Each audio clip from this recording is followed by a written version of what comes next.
लिंगायत समाजाच्या साखळी उपोषणाला अर्जुनवाड पंचायत समिती सदस्या सीमाताई म्हैसाळे यांचा पाठिंबा। लिंगायत समाजाच्या विविध प्रलंबित आणि रास्त मागण्यांसाठी 9 ऑगस्ट रोजी कोल्हापूर जिल्हाधिकारी कार्यालयासमोर बेमुदत साखळी उपोषण आयोजित करण्यात आले आहे। या आंदोलनाला अर्जुनवाड पंचायत समिती सदस्या सीमाताई म्हैसाळे यांनी जाहीर पाठिंबा दिला।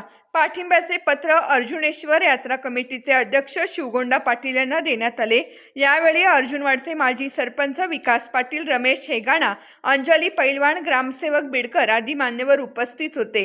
हे आंदोलन समाजातील विद्यार्थी, युवक व महिलांच्या शैक्षणिक, सामाजिक व आर्थिक उन्नतीसाठी छेडण्यात येत आहे। लिंगायत देवस्थान समितीस अ वर्गाचा दर्जा देणे, महात्मा बसवेश्वर आर्थिक विकास महामंडळास तात्काळ निधी देणे, महाविद्यालयीन प्रवेश शुल्क अनुदान योजना सुरू करणे, सुसज्ज वसतिगृहे उभारणे आणि स्पर्धा परीक्षांच्या विद्यार्थ्यांना शिष्यवृत्ती देणे या प्रमुख मागण्यांसाठी 9 ऑगस्टला सकाळी 9 वाजता उपोषण सुरू होत आहे। या बातमीचा आढावा घेतला आहे आमचे सिटी इंडिया मराठी न्यूज पश्चिम विभागीय प्रमुख मनोहर कुर्णे यांनी।